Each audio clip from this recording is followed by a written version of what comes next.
Баршаңызға қайырлы күн, құрметті менің оқырмандарым. Ас адамның арқауы каналына қош келдіңіздер. Біраз болды видео түсірмей қалғаныма. Бүгін енді монтаж жасап жатып, асқабақпен бірден жазып сіздерге көрсете кетейін дедім. Және арнайы видео түсіруді жөн көрдім, өйткені асқабақпен пісірілген манты өте дәмді болады. Қазір енді мен бастап жатқан болады. Енді сіздерге көрсете кетейін дедім. Бізге бұған керек болады асқабағымыз, ет, тұздалған ет, сонымен қатар фарш, мен өзім жасап қойғам, жаңа майлы фарш, және картоп, кіші 3-4 картоп қой, және 2 бас пиязымыз керек болады. Асқабағымызды мен мынадай ұсақтап, осылай тураймыз мантыға. Мен қазір турап жатырмын. Қамырымды көрсетем, қалай илеу керек екендігін. Ал енді бастаймыз. Біз қазір мантының қамырын илейтін боламыз. Оған бізге міне ұнымыз. Өздеріңіз қаншалықты жасайсыздар, соған байланысты аласыздар ғой. Сосын 1 жұмыртқа және тұзды су. Бұл жерде менде суға жаңағы тұзды салып дайындап қойдым. Кішкене қасықпен 1 қасық тұз саласыздар. Енді қазір қамырымызды илейміз. Жұмыртқамызды салып алдық, оның үстінен тұзды суымызды құямыз да. Енді қамырымызды илей бастаймыз. Қатты емес, қатты жұмсақ емес, орташағы билейсіздер. Қолға жабыспау керек. Және қатты жұмсақ болып, жаңағы мантыларыңыз езіліп кетпеу керек. Сондықтан да орташағы билейміз. Қатты илеп қойсаңыздар қамырды, жаю қиын болады, жабысуы қиын болады. Сондықтан орташа илеген дұрыс.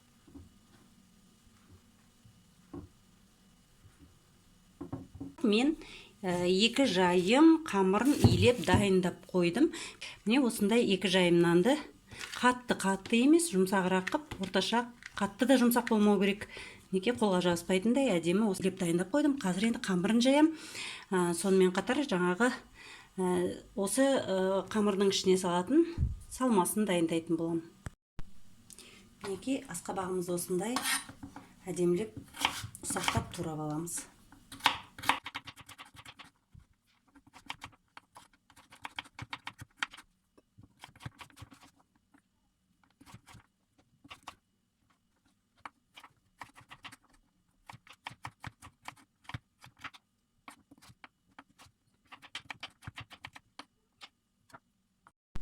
Мінеке асқабағымызды турап алдық. Енді қазір етімізді тураймыз. Фаршқа араластырамын. Мінеке етімізді тураймын. Менде фаршым дайын, майлы фарш. Еттен кейін пиязым тураймын. Пияздан кейін картопымды турайтын боламын. Неге десеңіздер, картоптан су бөлінеді. Сондықтан осының суы шығып кетпес үшін, қарайып кетеді мысал үшін. Сол себептен картопты соңынан турап қосамын. Сіздер өздеріңіздің қалауларыңыз бойынша қоссаңыздар да, қоспасаңыздар да болады. Дәл осындай әдістермен енді өте ұсақтап етімізді турайтын боламыз.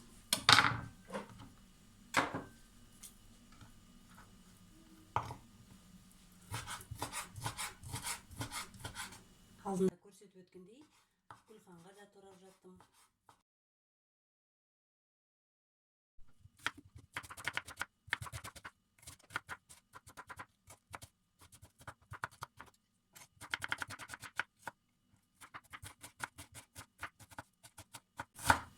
Неге осылай ұсақтап турап аламыз.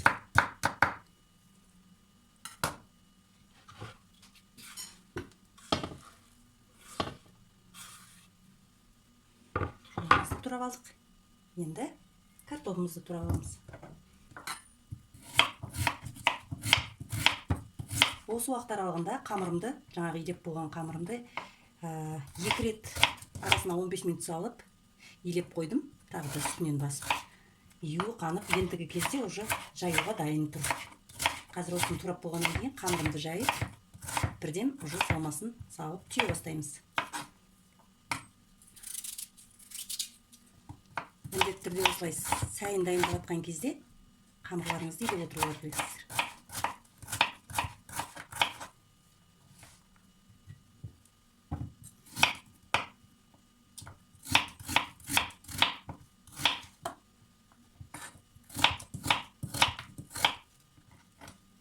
бұрыннан тамақ істеп жүрген кісілерге таңсық емес әрине. Жаңадан келін болып түсіп, жаңадан қамыр жайып, жаңадан осылай тағамдарды өз беттерімен жеке істеп жүрген жас қыз келіншектерге кеңес ретінде осылай жалпы көрсетіп түсіре беруді жөн көрдім.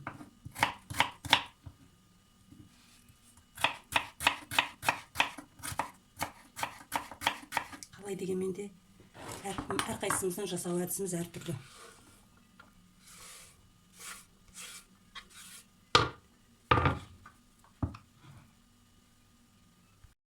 Мінекей барлық жаңағы тураған көкөністерімізді, етімізді бәрін жақсылап араластырып алдық. Енді осының үстінен тұзымызды саламыз. Етім тұздалған, сондықтан кішкене азырақ салам. Сіздер өздеріңіз білесіздер, дәміне қарай. Мен кішкене осылай тұзын салып алдым.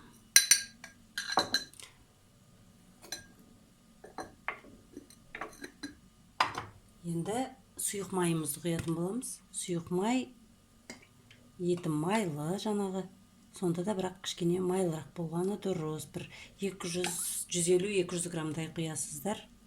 Ол да өздеріңіздің қалауларыңызға қарай. Қазір араластырып көріп, жетпей жатса, тағы да құятын боламыз. Сонымен қатар міне қара бұрыш, ет жүрген жерде міндетті түрде қара бұрыштың болғаны дұрыс. Сондықтан міне қара бұрышымызды қосамыз. Бәрін енді осыларды жақсылап тағы да бір араластырамыз.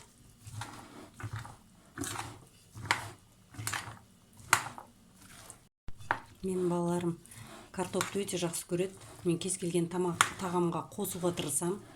Сондықтан мінекей бүгін асқабақ қосылған мантыға да 4 картоп қосып жібердім. Қатты көп емес. Бұл жерде көбісі асқабақ, өздеріңіз көріп тұрғандай. Картоптан да кішкене қосып жібердім, өйткені картоп болған жерде менің балаларым жаңа тағамға деген, асқа деген тәбеттері ашылып, сондай жақсы жейді. Өзіме ұнайды. Жегені жақсы ғой, жасаған тағамдарыңызды жегені жақсы, сүйсініп, сол себептен осылай отбасы мүшелеріне арнап пісіресіздер. Рецепт мынадай екен, міндетті түрде осылай жасау деген қағида жоқ. Өзгерістер енгізіп, өздеріңіз жаңағы эксперимент жасап дейміз ғой, сөйтіп көрсеңіздер болады. Әртүрлі. Мен естігем, кей кісілер жаңағы капуста да қосып жатады екен 40 қабат. Бірақ мен өйтіп жасап көрмедім әлі. Бұрыш қосып жатады екен, балғар бұрышын, енді оны қалай дәмдер береді, көру керек. Жасап жеп көру керек. Ода тұрған еш нәрсе жоқ. Тамақ болғаннан кейін бәрін әртүрлі жасай беруімізге болады. Сол мінекей. Сонымен міне біздің салмамыз дайын болды. Өте дәмді болып шығады. Ұнап жатса менің каналыма тіркеліп, лайк басып, комментарий жазуды ұмытпаңыздар. Қазір мінекей мен қамырын жайып, осы салмасын түйетін болам. Қамырымыз дайын тұр. Қатты емес, жұмсақ емес. Сондай болып дайын болып тұр. Енді осыны жайымыз жақсылап.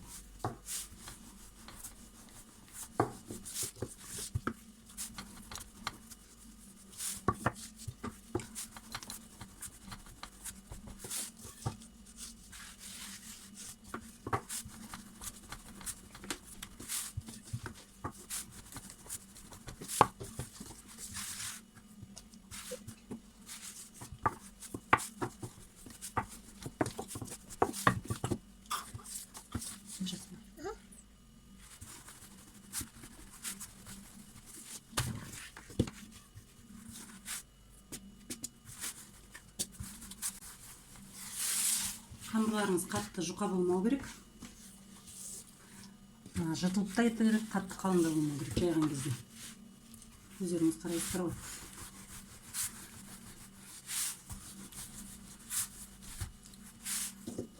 Езіліп, ішіндегі жаңа салмасы бөлініп, шашылып кетпес үшін қамырларыңыз сәл кішкене қалыңдау болу керек.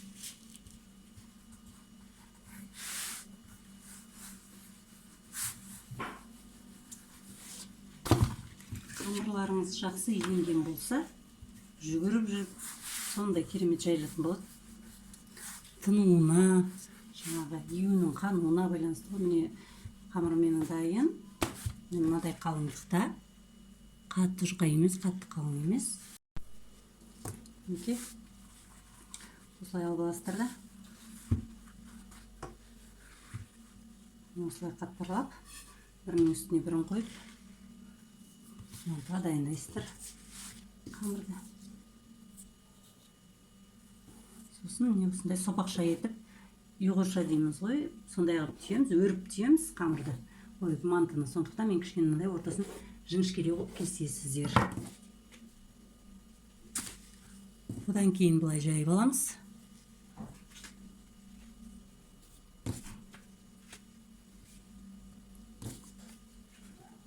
Бір пелкі қылып кесуге тырысыңыздар.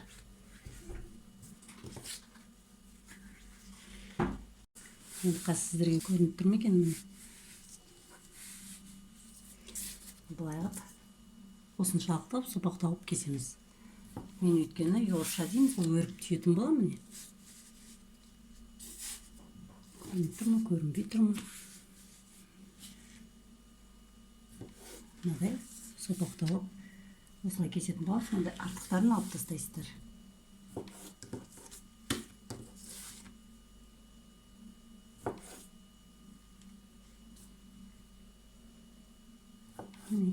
Осылай кесіп алдық қамырымызды.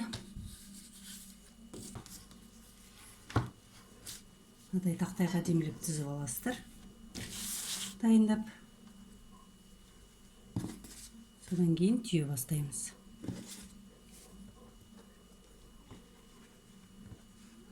Міне екі жайын нанымды мен уже осылай кесіп болдым. Осы қамырды тездетіп түйеміз.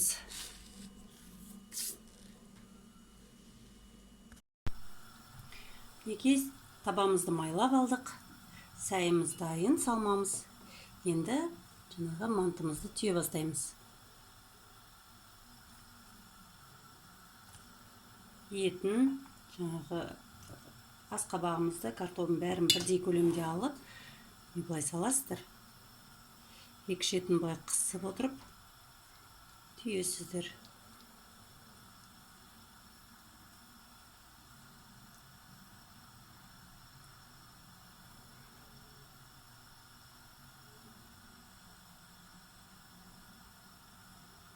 Сонда сіздердің мантыларыңыз мынадай сүп-сүйкімді болып шығады.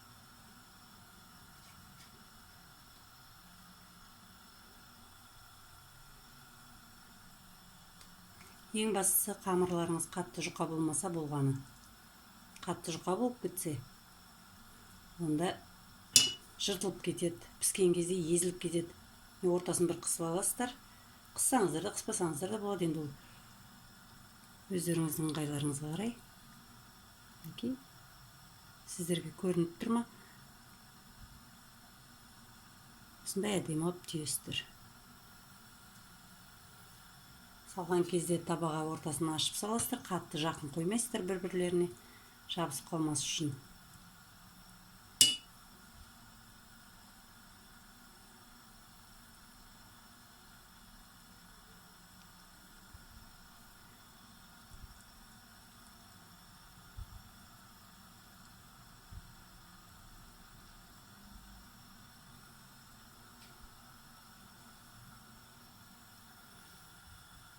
Өте оңай, жылдам түйіледі.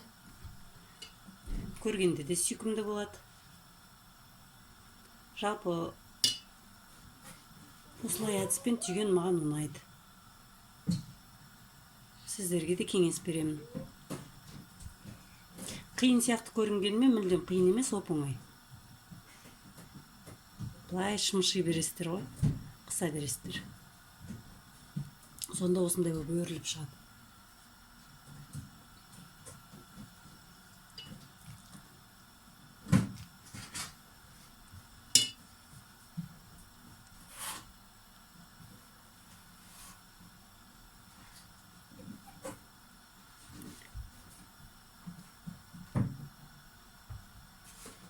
Ең басты қамырларыңыз қатты 4-5 болып кетпеу керек.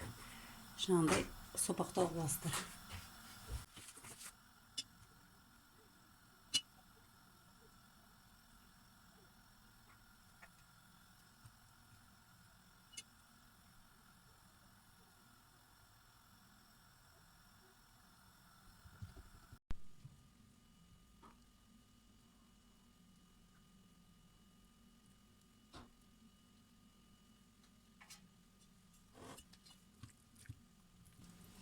Не осындай әдістермен барлығын жақсылап түйіп шығасыздар.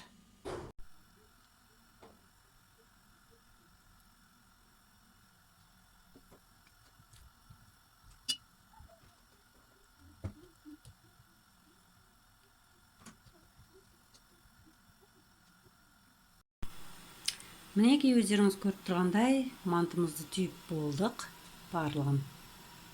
Енді қазір міне суымыз қайнап тұр. Осы қайнап тұрған суда 45 минут, тура 45 минут ұстап пісіріп аламыз буға. Өте сүйкімді болып шығады мантыларыңыз. Ұнаса лайк басып, комментарий жазып, каналыма тіркеле кетуді ұмытпаңыздар. Алдағы уақытта әлі көптеген рецепттер болады. Міне қойдық отқа. Енді осы буда 45 минут, тура 45 минут қайнатып пісіріп аламыз. Сонымен дайын болған кезде сіздерге көрсететін боламын.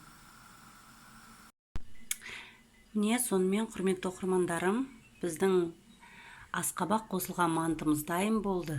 Өте дәмді болып пісті.